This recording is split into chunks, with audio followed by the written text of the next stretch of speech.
السلام عليكم ورحمة الله وبركاته.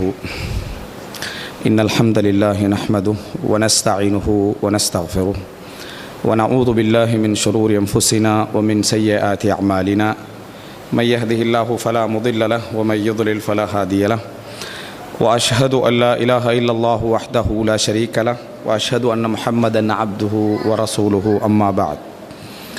அன்புள்ள சகோதரர்களே சகோதரிகளே தாய்மார்களே, வாரந்தோறும் நடந்து வரக்கூடிய இந்த மார்க்க வகுப்பிலே மனோ இச்சையும் ஒரு முஸ்லிமுடைய வாழ்வில் அதன் போராட்டமும் என்கின்ற ஒரு தலைப்பில் சில முக்கியமான செய்திகளை எனக்கும் உங்களுக்கும் ஞாபகப்படுத்திக் கொள்ளலாம் என்று நினைக்கின்றேன்.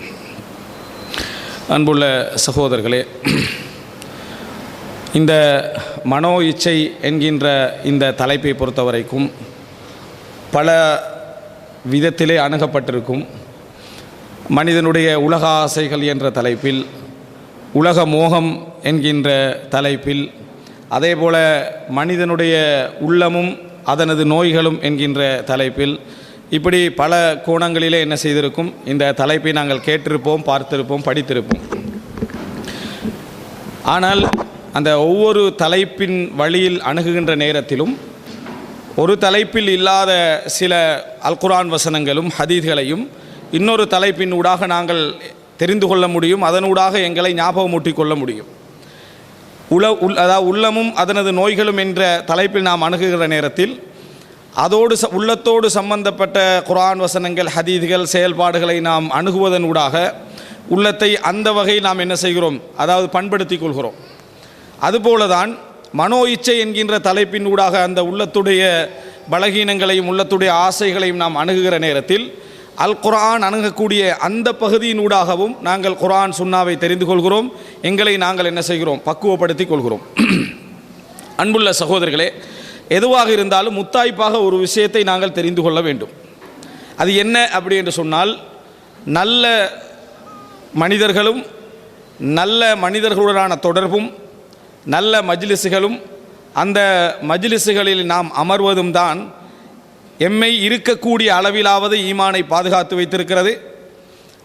நாம் செய்யக்கூடிய அந்த நல்ல விஷயங்களையும் நாம் தவிர்த்து வரக்கூடிய அந்த தீய விஷயங்களையும் அதே வீரியத்தோடு எங்களுக்கு மத்தியிலே வைத்திருப்பதும் அதுதான். இந்த மஜ்லிஸுகள் தான், நாம் இப்படி அமரக்கூடிய நல்ல மஜ்லிஸுகள், நாம் பழகக்கூடிய நல்ல மனிதர்கள் தான் எங்களது தொடர்பை என்ன செய்கிறது, இதே அமைப்பிலே வைத்திருக்கிறது என்பதை நாங்கள் பிரதானமாக என்ன செய்ய வேண்டும், புரிந்து கொள்ள வேண்டும். அன்புள்ள சகோதரர்களே, எந்த ஒரு மாற்றத்தை ஒரு மனிதர் ஒரு திடீரென ஒரு பயானின் மூலமோ அல்லது ஒரு சந்திப்பின் மூலமோ ஒரு மனிதர் எந்த ஒரு மாற்றத்தையும் என்ன செய்ய முடியாது, ஏற்படுத்தி கொள்ள முடியாது. பொதுவாக இயல்பிலேயே அல் குர்ஆன் ஒரு படித்தரத்தை சொல்கிறது.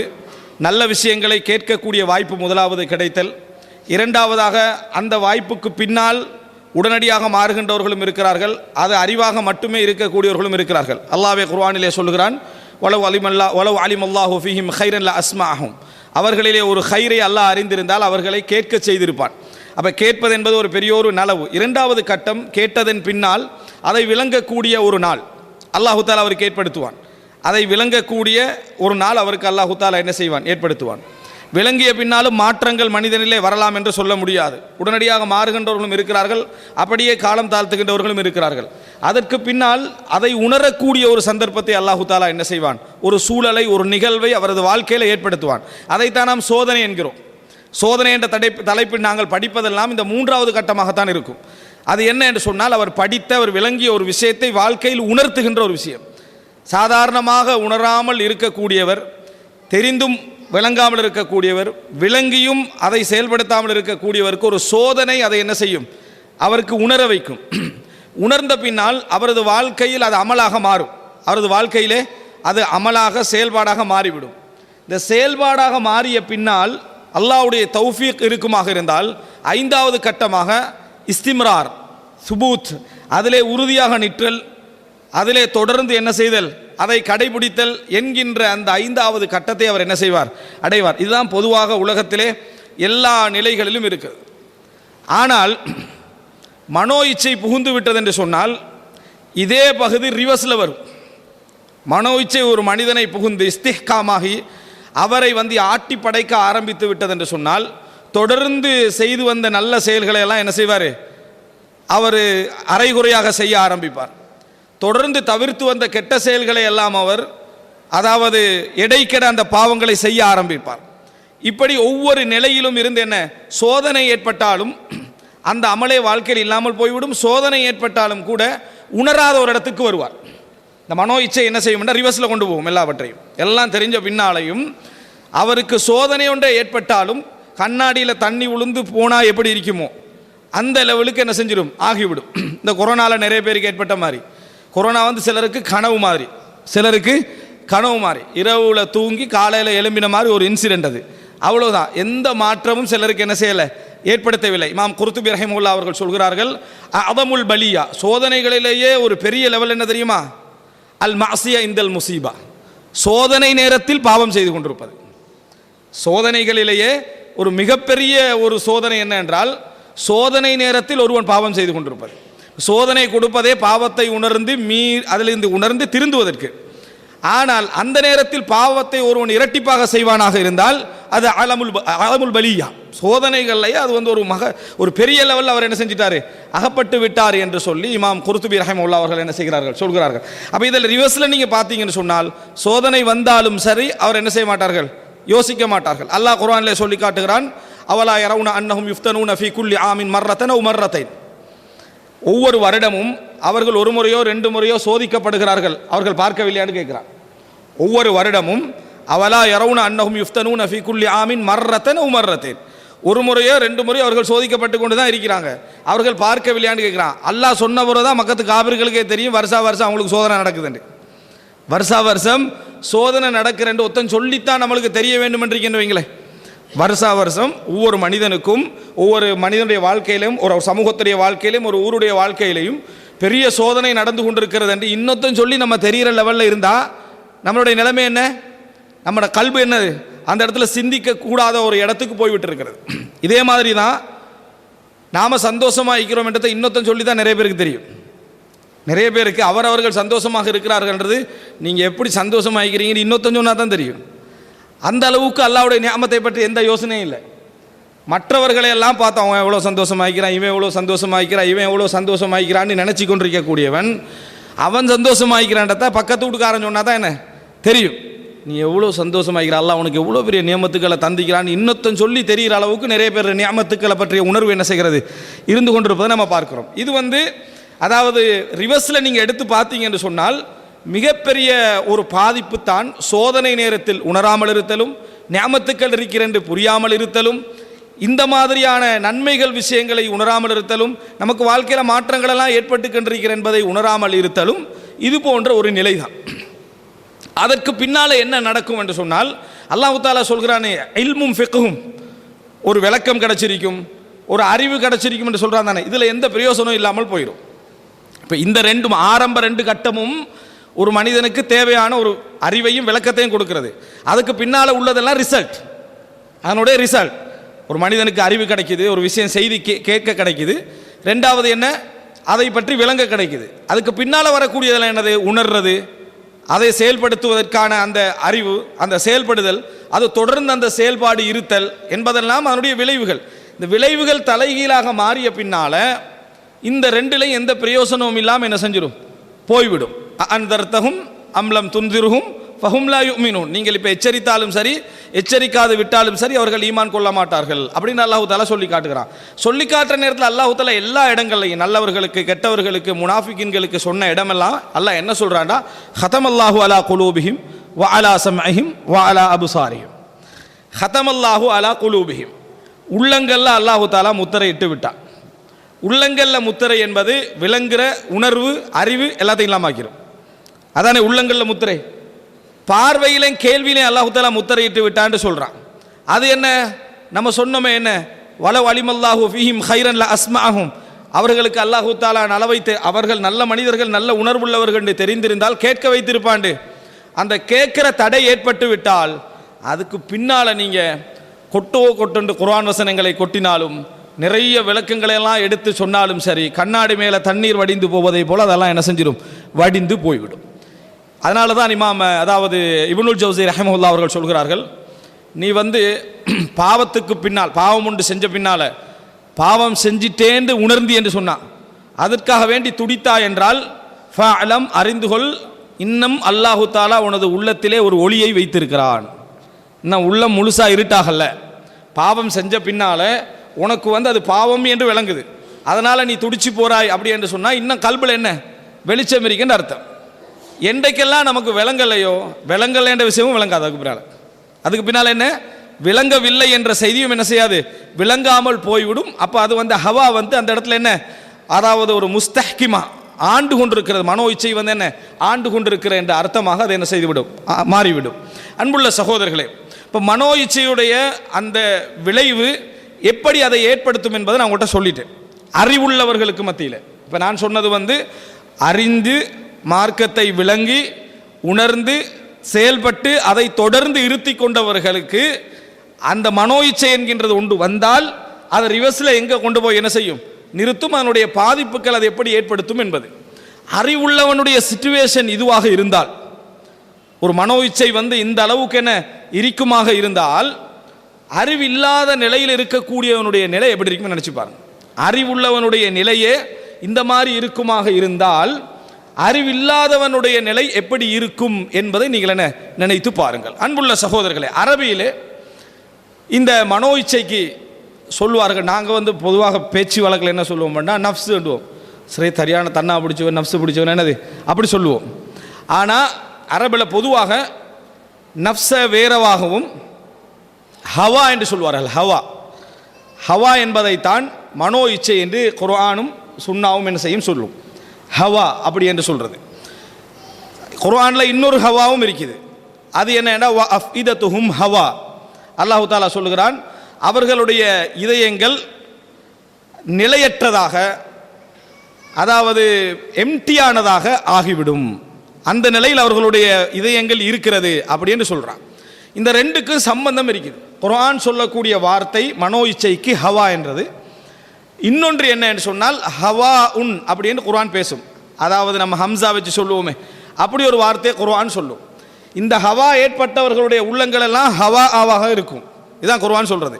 மனோ இச்சை ஏற்பட்டவர்களுடைய உள்ளங்கள் எல்லாம் அஃஇதத்துஹும் ஹவா, அதாவது நிலையற்ற ஒரு மனமாகவும் எம்டியான எதுவுமே அற்ற ஒன்றாகவும் அது என்ன செய்யும் இருக்கும் அப்படின்னு அல்லாஹு தாலா சொல்லி காட்டுகிறார்.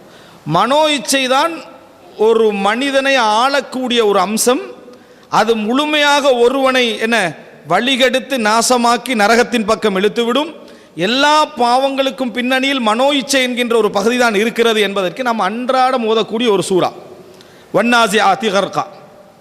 அல்லாஹ் எல்லாம் என்ன சொல்லி காட்டுகிறான், அதாவது வஅம்மா மன் காஃப மகாம ரப்பிஹி வனஹன் நஃப்ஸ அனில் ஹவா ஃபஇன்னல் ஜன்னத ஹியல் மஅவா அப்படின்னு சொல்கிறான் அல்லாஹ். குர்ஆனில் 1000 சட்டங்கள் 1000 தடைகளை சொன்ன அல்லாஹ் அப்படியே சுருக்கி ஒரு வரியில் சொல்கிறான். அப்படின்னா வஅம்மா மன் காஃப மகாம ரப்பிஹி, யார் அல்லாஹுக்கு முன்னால் நான் நிற்க வேண்டும் என்ற அந்த நாளை அந்த நிலையை பயந்து, அல்லாஹுக்கு முன்னால் நான் நிற்க வேண்டும் என்ற அந்த நாளையும் அந்த நிலையையும் பயந்து, வனஹன் நஃப்ஸ தனது நஃப்ஸை தனது உள்ளத்தை அனில் ஹவா மனோ இச்சையை விட்டும் தடுத்துக் கொள்கிறாரோ ஃபஇன்னல் ஜன்னத ஹியல் மஅவா, சொர்க்கம்தான் அவரது புகலிடம், அவர் தங்குமிடம் என்று அல்லாஹு தாலா சொல்றான். இங்க அல்லாஹு தாலா நீங்க உலகத்தில் தவிர்க்க வேண்டிய ஒரே பாவம் என்ன சொல்றான், மனோ இச்சையை மட்டும்தான் சொல்றான். இந்த உலகத்தில் நீங்க தவிர்க்க வேண்டிய ஒரே பாவம் மனோ இச்சை மட்டும்தான் அப்படின்னு சொல்றான்.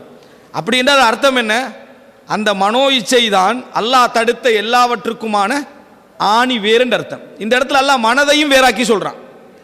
மனதையும் என்ன செய்யறான், அல்லாஹு தாலா வேறாக்கி சொல்கிறான். மனதை அல்லாஹு தாலா எப்படி வேறாக்கி சொல்றான், வனஹன் நஃப்ஸ, தன் உள்ளத்தை யார் தடுத்துக் கொள்கிறாரோ, தன் உள்ளத்தை யார் நஃப்ஸை தடுத்துக் கொள்கிறாரோ. அப்ப அந்த நஃப்ஸ் என்ற வார்த்தை வந்து ஒரு எல்லா கெட்ட விஷயங்களுக்கும் அத்திவாரம் அர்த்தம் அல்ல.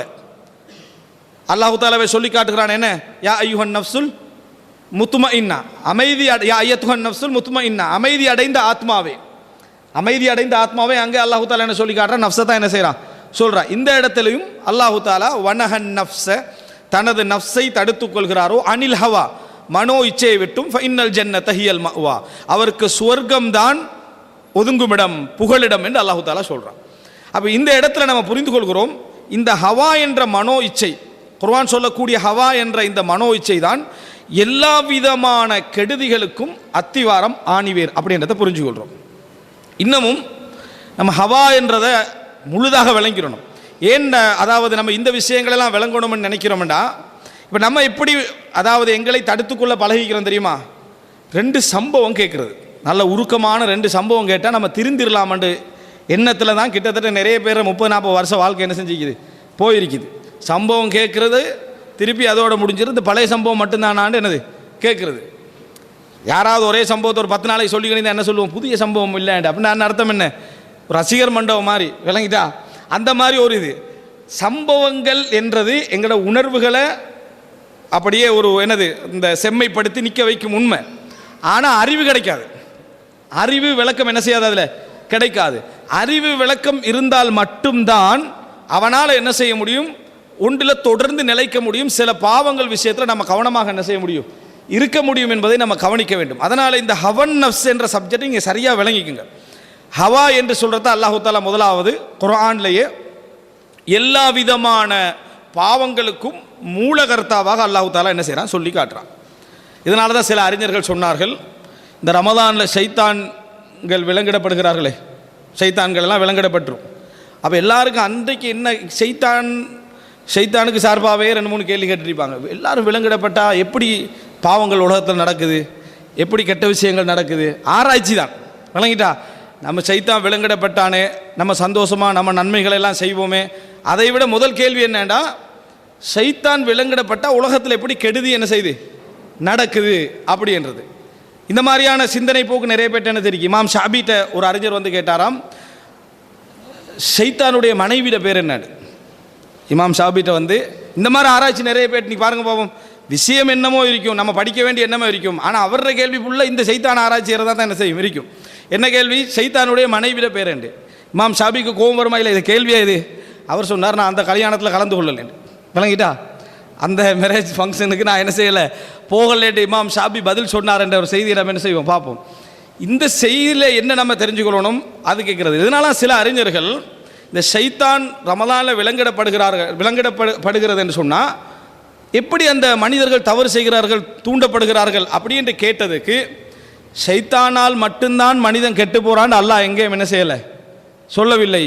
இப்லீஸ் கெட்டு போனதுக்கு என்ன காரணம், இப்லீஸ் கெட்டு போனானா இல்லையா, அவன் அல்லாஹ் தஆலா சுஜூது செய்ய சொல்லி சுஜூது செய்யலையா இல்லையா.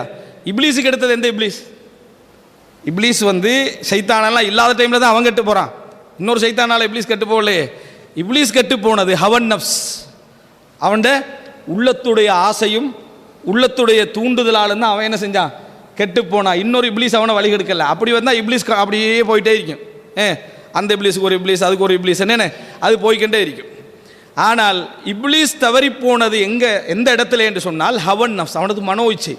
அவனுக்கு என்ன தூண்டப்படுகிறது, நான் வந்து நெருப்பால் படைக்கப்பட்டிருக்கிறேன், நீ மண்ணால் படைக்கப்பட்டிருக்கிறாய், எப்படி நான் வந்து மண்ணால் படைக்கப்பட்ட ஒருவனுக்கு சுஜூது செய்வது என்கின்ற அந்த ஹவா, அந்த மனோ இச்சையும் அந்த சிந்தனையும் தான் அவனை என்ன செய்தது, வழிதவர செய்தது. எனவே ஹவன் நஃப்ஸ் என்ற பகுதி ஷைத்தான்களுக்கு விலங்கிடப்பட்டாலும் சரி, அந்த ஹவாவை தூண்டுகின்றவனா யார் இருப்பான், இப்லீஸ் இருப்பான். அந்த பகுதி என்ன செஞ்சிடும், அடைபட்டு விடும். ஆனால் உங்களோட ஹவா என்ன செய்யாது, மனிதனுக்கே உள்ள ஹவா என்ன செய்யாது, அடைபட்டு விடாது. அந்த ஹவா என்ன செய்யும், தூண்டிக்கொண்டே இருக்கும். அப்படி இல்லைண்டா இஸ்லாம் என்ன, ஒரு மனிதன் வந்து நோன்பு முறிகிற காரியங்கள் ஒரு பட்டியலை சொல்லிக்குது, அதெல்லாம் மார்க்கம் தடுத்த காரியங்கள். அதெல்லாம் எப்படி நடக்குது, அவனுடைய ஹவாவால் தான் என்ன செய்கிறது, நடக்கிறது. அவனுடைய ஹவன் நஃப்ஸால் தான் என்ன செய்கிறது, நடக்கிறது. அது அன்புள்ள சகோதரர்களே, அதாவது இந்த கேள்விகள் எல்லாம் என்னைய பொறுத்த வரைக்கும் அஸ்இலா ஷைத்தானிய கேள்விகள் தான். அதெல்லாம் ஷைத்தான் வந்து தூண்டுற கேள்விகள். இதே மாதிரி ஒரு கேள்வி என்னன்னா, நோன்பு பிடிச்சா வந்து இச்சைகளை எல்லாம் கட்டுப்படுத்தி ஆசைகள்லாம் கட்டுப்படுத்தும், அதனால் நோன்பு பிடிங்க என்று திருமண சக்தி இல்லாதவர்களுக்கு ரசூலுல்லாஹ் சொன்னாங்க தானே. இது ஒரு ஆள் கேட்குற கேள்வி. அப்படி இருக்கிற டைமில் அப்படின்னு எப்படி ரமலானில் வந்து மனைவியோட தவறில் ஈடுபட்டாலன்று வருது, நோன்பு தானே எல்லாத்தையும் கட்டுப்படுத்துமே, அதே தவறு திருப்பி எப்படி வருது அதில்? ஏற்கனவே நோன்பு சொல்லப்பட்டுச்சு எதுக்காக வேண்டி, இச்சையை கட்டுப்படுத்தும் இடத்துக்காக வேண்டி. இஸ்லாம் ஸ்பெஷலான சட்டம் எதுக்கு சொல்லிக்குது, நோம்பில் கணவன் மனைவி குடும்ப வாழ்க்கையில் ஈடுபட்டு விட்டால்னு ஒரு சட்டத்தை சொல்லியிருக்குது. நோன்பு தான் கட்டுப்படுத்தும்னு சொல்லிக்காத, திருப்பி அந்த சட்டம் ஏன் என்ன இருக்குது அப்படின்ற என்ன சில கேள்வி. அதாவது குர்ஆனையும் சுன்னாவையும் எனது மனசை கட்டுப்படுத்தி கட்டுப்பாடாக வாழ வேண்டும் என்பதற்காக உபயோகிக்காமல் தங்களோட அறிவாற்றல் என்ற பெயரில் என்ன எதுக்கு, அதாவது நீங்கள் நிறைய விஷயங்களுக்கு பதில் தேடிக்கொண்டே போய்கொண்டே இருந்தீங்கன்னு சொன்னால் பதில் என்ன செய்யும், கேட்டுக்கொண்டே உங்களுக்கு இருக்கலாம். அறிவு வளர்ந்துக்கிட்டு இருக்கும், உண்மை சந்தேகம் கிடையாது. ஆனால் எங்கெல்லாம் அறிவை வளர்க்கணுமோ அங்கெல்லாம் என்ன செய்வோம், ஜீரோவாக இருந்து கொண்டிருப்போம். எங்களை நாங்கள் பண்படுத்தாதவர்களாக என்ன செய்வோம், இருந்து கொண்டிருப்போம். இது போல கொஞ்சம் சைத்தானிய கேள்விகள் என்று கொஞ்சம் கேள்வி என்ன செய்து இருப்பதை நாம் என்ன செய்கிறோம், பார்க்கிறோம். அன்புள்ள சகோதரர்களே, இப்போ இந்த இடத்துல ஹவன் நஃப்ஸ், மனோ இச்சை என்பதுதான் எல்லா பாவங்களுடைய அத்திவாரம் என்றதை இந்த குர்ஆன் வசனம் சூரத்து நாசியால ஒரு வசனத்தில் நாம் என்ன செய்கிறோம், பார்க்கிறோம். அல்லாஹ் தஆலா அதை இன்னொரு இடத்துல சொல்ற நேரத்தில் அதாவது சூரா பக்கரால நம்ம பார்க்கலாம். அஃபகுல்லமா ஜாஅக்கும் ரசூலும், உங்களிடத்திலே ஒவ்வொரு தூதர் வந்தாலும் பிமா லா தஹ்வா அன்ஃபுசுக்கும், உங்கள் மனம் ஆசைப்படாத, உங்கள் மனோ இச்சை இடம் கொடுக்காத விஷயங்களை எந்த ஒரு தூதர் கொண்டு வந்தாலும் இஸ்தக்பர்தும், பெருமை அடிக்கிறீர்கள், பெருமை எடுத்துக்கிறீங்க. பெருமை எடுத்துட்டு இவர் என்ன இதை சொல்றது அப்படி என்கின்ற ஒரு நிலைக்கு நீங்கள் மாறிவிடுகிறீர்கள் என்று அல்லாஹ் தஆலா சொல்றான். இந்த இடத்துல இந்த தூதர்களை ஏற்றுக்கொள்ளாமல் அவர்கள் குஃபுர் செய்ததுக்கு காரணமாகவும் அல்லாஹ் என்ன சொல்றான் தெரியுமா, மற்ற காரணங்களை விட பிமாலா தஹ்வா அன்ஃபுசுக்கும், உங்களோட உள்ளம் ஆசைப்படாத விஷயங்களை, உங்களோட உள்ளம் எதிர்பார்க்காத விஷயங்களை அவர் கொண்டு வருவாராக இருந்தால் உடனே என்ன செஞ்சிடற, நீங்க பெருமை அடித்து விடுகிறீர்கள் என்று அல்லாஹ் தஆலா என்ன செய்கிறான், சொல்லி காட்டுகிறான். அன்புள்ள சகோதரர்களே, இந்த ஹவா மனத்தூண்டுதல், உளத்தூண்டுதல் என்பதை நாங்கள் சரியான முறையில் ஒரு பிராக்டிக்கலாக விளங்கணுமாக இருந்தால் ஒவ்வொரு மனிதரும் என்ன செய்யணும், தனியே இருந்து, எல்லா மனிதர்களும் பாவம் செய்கின்றவர்கள் தான், செய்யாத பாவங்கள் ஒரு பட்டியல் போடுங்க. எல்லாரும் செய்த பாவங்களை தானே அல்லாஹ்வோட ஒரு முஹாசபத்து நஃப்ஸ் செஞ்சுக்கிட்டு இருப்போம். செய்யாத பாவங்கள் இருக்குது, நம்ம செய்யாத பாவங்கள், இணை வைப்பு, ஷிர்க், செய்யாத பாவங்கள், கொலை கற்பனை பண்ணிப்போமாய்க்கும், நமக்கு எதிராக யாரெல்லாம் இருந்தாலும் அவனையெல்லாம் போடணும்னு யோசிச்சிருப்போமாய்க்கும். ஆனால் கொலை என்ன செய்யலை, யாரும் கொலை செஞ்சிருக்க மாட்டோம், அதை அந்த பக்கமே நம்ம என்ன தலை வைத்து போயிட்டு இருக்க மாட்டோம். அப்போ இந்த அடிப்படையில் கொலை, கொள்ளை, களவு, விபச்சாரம், சாராய மருந்துதல், போதை பொருள், இப்படி என்று நம்ம ஒரு அதாவது நம்ம செய்யாத பாவங்கள் ஒரு பட்டியல் போட்டுக்கிட்டு போங்க. இதெல்லாம் எப்படி செய்யாமல் நாம் இருந்தோம், இதெல்லாம் பாவங்கள் தானே, மிகப்பெரிய மாபாதகங்கள். இப்படி ஒரு பட்டியல் நீங்கள் போட்டிங்கன்னு சொன்னால் இஸ்லாம் சொல்லக்கூடிய நிறைய பாவங்கள் உங்களுக்கு பட்டியலில் என்ன செய்யும், வரும். இந்த பாவம் அதில் பெருமை அடிச்சிடக்கூடாது. இந்த லிஸ்ட்டு மௌலவி போட சொன்னது நல்லது தான், நம்ம எவ்வளோ தூய்மை ஆகிக்கிறோம்ன்ற விஷயம் நமக்கு இப்போ தானே தெரியும் என்று சைத்தான் அந்த பக்கத்தாலே கொண்டு போயிடுவான், விளங்கிட்டா? அப்படி இல்லை, நம்ம ஒரு பட்டியலை போடுறது எதுக்காக வேண்டி அப்படின்னு சொன்னால், அந்த பட்டியலை போட்டிங்கன்னு சொன்னால் இந்த பாவங்கள் எல்லாம் நம்ம வாழ்க்கையில் நடக்கலை, நம்ம இணை வைப்பின் பக்கம் போகலை, பித்அத்தின் பக்கம் போகலை, கொலை, கொள்ளை, மது, மாது, போதை, இப்படி என்ற ஒரு பட்டியல் அப்படியே போட்டிங்கன்னு சொன்னால் இந்த பாவங்கள் பக்கம்லாம் போகலை. அங்கே அப்படின்னு அர்த்தம் என்ன, ஹவன் நஃப்ஸ், மனோ இச்சை அதை தூண்டவில்லை, மனோ இச்சை அந்த பாவங்களை என்ன செய்யலை, தூண்டவில்லை என்பதை நம்ம என்ன செய்கிறோம். இப்போ நாம் ஒரு முஸ்லீமுடைய போராட்டத்தை தான் பேசிக்க நிற்கிறோம். இதே லிஸ்ட்டை காபிருக்கு சொல்லல, வாங்கிட்டா ஒரு முஸ்லீமுடைய மனோ இச்சைக்கு எதிரான போராட்டம். இந்த பட்டியலை பார்த்தீங்கன்னு சொன்னால் இந்த பட்டியலில் எதுவுமே நாம் செய்யாத பாவங்கள் என்ற ஒரு பட்டியல் என்ன செய்யும், அந்த இடத்துல வரும். அடுத்ததாக நாம் செய்கின்ற ஆசைகள், ஆனால் அல்லாஹ் தடுக்காதவைகள். மனசு ஆசையில் தான் செய்கிறோம், மனசு ஆசையில் தான் அவைகளெல்லாம் ஈடுபடுகிறோம். மனது விரும்பாமல் ஈடுபடுகின்ற என்ற ஒரு பகுதிக்கு நாங்கள் கஷ்டப்பட்டு, மனது விரும்பாமேண்டா விரும்புகிறோம், ஆனால் கொஞ்சம் கஷ்டப்பட்டு போராடி ஜகாத்து கொடுக்க கொஞ்சம் பாடுபடுறது, 100 ரூபாய் இருக்கக்குள்ளே ஒரு 22 ரூபா பைசா கொடுக்குறதல்ல, 1 கோடி இருக்கக்குள்ள 2.5 லட்சம் கொடுக்குறது, விளங்கிட்டா? கொஞ்சம் போராடி என்ன செய்வோம், அந்த நேரத்தில் என்ன கஷ்டப்பட்டு அதை கொடுப்போம். இந்த மாதிரியான சில விஷயங்கள் இருக்குது. அதல்லாமலும் இஸ்லாம் சொன்ன எத்தனையோ அனுமதித்த விஷயங்கள் என்பதனாலும், ஆனால் மனசு என்ன செய்தது, விரும்பக்கூடிய விஷயங்கள் ஒரு பகுதி இருக்குது, விரும்பக்கூடிய விஷயங்கள் அப்படின்ற ஒரு பகுதி இருக்குது. இந்த மாதிரி சில விஷயங்கள் நம்ம செய்து கொண்டிருப்போம். திருமணம் முடித்து பிள்ளைகளாகவும் குடும்பமாகவும் வாழ்கிறோம். அதில் எங்களுக்கு மனோ இச்சைகளை தீர்த்து கொள்வதற்கான 1000 விஷயங்கள் இஸ்லாம் என்ன செஞ்சிருக்குது, வைத்திருக்கிறது. அதை நாங்கள் இஸ்லாம் ஹலால் என்பதற்காக செய்தோமா மனோ இச்சைக்காக செய்தோமான்றது ரெண்டாவது. ஆனால் அந்த இடத்துல இஸ்லாம் எங்களுக்கு அதை என்ன செஞ்சிக்குது, அனுமதிச்சிருக்குது. எங்களை மனோ இச்சை தான், அது மனோ ஆசை தான். அது அந்த ஹவன் நஃப்ஸ் என்ன செய்கிறோம், தீர்த்துக்கொள்கிறோம். இந்த அடிப்படையில் ஒரு ஹதீஸ் வருது, பார்க்கலாம் நீங்கள். அபூதாவுதில் அதாவது இந்த ஸிர் இப்னு ஹுபைஷ் என்று சொல்லக்கூடிய ஒரு தாபியை கேட்கிறார் சஃப்வான் இப்னு அஸ்ஸால் என்ற நபித்தோழரிடத்தில், ரசூலுல்லாஹி ஸல்லல்லாஹு அலைஹி வஸல்லம் அவர்கள் அதாவது ஹவர் ரஜுல் ஒரு மனிதனுடைய மனோ இச்சை பற்றி சொன்ன செய்திகள் ஏதாவது இருக்கிறதான்னு கேட்கிறார். ஹவர் ரஜுல் ஒரு மனிதனுடைய அந்த மனோ இச்சை பற்றி சொன்ன செய்திகள் ஏதாவது இருக்கிறதா என்று கேட்ட கேள்விக்கே சஃப்வான் இப்னு அஸ்ஸால் பதில் சொல்றார், ஒரு செய்தி இருக்குது. நாங்கள் இருக்கிற நேரத்தில் ஒரு மனிதர் வந்தார், ஒரு கிராமப்புறவாசி, சத்தமிட்டு ரசூலுல்லாஹ்கிட்ட கேட்டார், அல்லாஹ்வின் தூதரே, அதாவது ஒரு மனிதர் ஒரு சமுதாயத்தை விரும்புகிறார், வலம்மா யல் ஹக் பிஹிம், ஆனால் அவரோட இணைஞ்சிகள் அல்ல, ஆனால் இவர செயல்களாலையும் இணைய முடியலை, காலத்தாலையும் என்ன செய்யலை, இணைய முடியலை, இவர்களை பற்றி நீங்கள் என்ன சொல்றீங்க என்று. அப்போ இது அர்த்தம் என்ன? அவர் பதில் சொல்றது இப்போ எது? ஹவர் ரஜுல் ஒரு மனிதனுடைய ஆசை என்று கேட்டதுக்கு நேரடியாக சொல்ற பதில் தான் இது. இந்த கேள்வி ஒரு மனிதர் கேட்டார், அதுக்கு ரசூலுல்லாஹி ஸல்லல்லாஹு அலைஹி வஸல்லம் பதில் சொன்னார்கள், அதாவது எந்த ஒரு மனிதன் அல் மர்உ மஅ மன் அஹப்ப யௌமல் கியாமா, மறுமை நாளிலே ஒரு மனிதன் யாரையெல்லாம் விரும்புகிறானோ அவர்களோடு இருப்பான். மறுமை நாளை ஒரு மனிதன் யாரையெல்லாம் இந்த உலகத்தில் மிக நேசிக்கிறானோ அவர்களோடு இருப்பான் என ரசூலுல்லாஹி ஸல்லல்லாஹு அலைஹி வஸல்லம் சொன்னார்கள். கேள்வி என்ன? ஸிர் இப்னு ஹுபைஷ் கேட்கிறார், ரசூலுல்லாஹி ஸல்லல்லாஹு அலைஹி வஸல்லம் இந்த மனோ இச்சை பற்றி, ஒரு மனிதனுடைய மனோ இச்சை பற்றி ஏதாவது சொல்லி இருக்கிறாங்களாண்டு. பதில் என்ன? சஃப்வான் இப்னு அஸ்ஸால்ட ஒரு மனிதன் யாரை விரும்புகிறானோ அவர்களோடு மறுமையில் என்ன செய்வான், இருப்பான்றது. இந்த இடத்துல நம்ம என்ன விளங்குதுண்டா, மனோ இச்சை என்ற பயன்பாட்டை ஹதீஸில் இந்த இடத்துல நல்லதுக்கும் பயன்படுத்தப்பட்டிருக்குது, கெட்டதுக்கும் என்ன செய்து பயன்படுத்தப்பட்டிருக்குது. அல்லாஹு தஆலா அனுமதித்த விஷயங்களோடு அவர் விரும்பியவராக இருந்தால், நல்ல மனிதர்களை நல்ல உறவுகளை விரும்பியவராக இருந்தால் அவங்களோடு அவர் என்ன செய்வார், மறுமையில் இருப்பார். கெட்டதற்காக அவரை விரும்பியவராக இருந்தால் அவர்களோடு இருப்பார். இந்த ஒரு வாரமாக 2 வாரமாக போய்கின்றிருக்குது என்ன, இந்த ஒரு இசையமைப்பாளர், இந்த ஒரு பாடகர் மரணித்ததுக்காக என்ன நிறைய பேர் என்ன செய்கிறாங்க, ஒரு பெரிய போராட்ட படலம் ஒன்று என்ன செய்து கொண்டு போய்கின்றிருக்குது. யாராவது அதற்கு எதிர்த்து எழுதினா அவங்களுக்கு அட்வைஸ், நீங்கள் எப்படி எழுதலாமா, சமூக ஒரு பார்வையோடு என்ன செய்யணும் என்று சொல்கின்ற ஒரு லெவலில் இப்போ என்ன செய்து போய்கின்றிருக்குது. இதில் நிறைய பேர் ஆராய்ச்சி செஞ்சுட்டு இசை ஹராமா ஹலால், அதை இசை ஹராமா ஹலால் ரெண்டாவது, இசை ஹலாலண்டே வச்சுக்கினால் அந்த ஆள் பேசினது படித்தாலும் நல்ல விஷயமா, இசை ஹலாலண்டே வைங்களே, இசை ஹலால் ஓகே, அவர் என்ன குர்ஆன் ஹதீஸா பேசிக்கிறாரு, சமூக நலவா பேசிக்கிறாரு, 99% ஆபாசம். அது இசையோடு படித்தா என்ன, இசையோடு படிக்காட்டி என்ன நினைக்கிறேன், அது இசையோடு படித்தா என்ன, இசையோடு படிக்காட்டி என்ன, 99% ஆபாசம். இதுக்குள்ளே நம்ம ஹலால் ஹராம், இசை ஹராமா ஹலாலான்னு எதுக்கு ஆராய்ச்சி செய்யலாம்? ஒருத்தர் கசீதா படிக்கிறார், விலகிட்டா, ஒருத்தர் ஒரு மார்க்க விஷயம் படிச்சுட்டு இருக்கிறாரு, ஒருத்தர் ஒரு இஸ்லாமிய பாடம்ன்ற ஒரு பாடலை படிச்சுக்கிறாரு. அங்கே போய் இசை ஹலாலா ஹராமாண்டா சப்ஜெக்ட் சரி, என்ன கண்டென்ட் சரி, முஹ்தவா சரியா இருக்கு, சரியான விஷயம், அப்போ இசை ஹராமா ஹலாலான்னு அங்கே பேசலாம். இது அத்தனையும் குப்பைக்குள்ளே இசை இருந்தா என்ன, இசை இல்லாட்டியும் என்ன, எல்லாம் பச்சை ஆபாசம். ஆனால் முஸ்லீம் சகோதரர்கள் இருக்கக்கூடியவங்க நிறைய பேர் என்ன எழுதுறாங்க, இன்று இரவு முழுதும் அதான் எதிர்ப்பு எழுதுறாங்களா, நானும் எனது மனைவியும் சேர்ந்து அவருடைய முழு பாடலையும் கேட்டு முடிக்க போகிறோம்.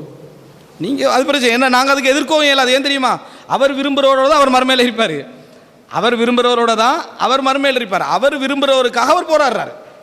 நாங்கள் நம்ம விரும்புகிறவங்களுக்காக என்ன செய்யணும், போராடணும். ஒரு சிலர் எழுதுகிறார்கள் என்ன, இந்த மாதிரி ஒருத்தர் துவாவை கேட்டிக்கிறார், எப்படி என்று சொன்னால், யாரெல்லாம் அவரை சொர்க்கத்துக்கு போடு, முஸ்லீம்களை நரகத்துக்கு போடு. என்ன பிரச்சனைன்னு கேட்டு பார்த்தா, அவர் இஸ்லாத்துக்கு வராது இந்த குரூப் தான் காரணம், இந்த முஸ்லீம்கள் தான் என்ன காரணம். அதனால் முஸ்லீம்களை நரகத்தில் போட்டுரு, அவரை சொர்க்கத்தில் போட்டுரு.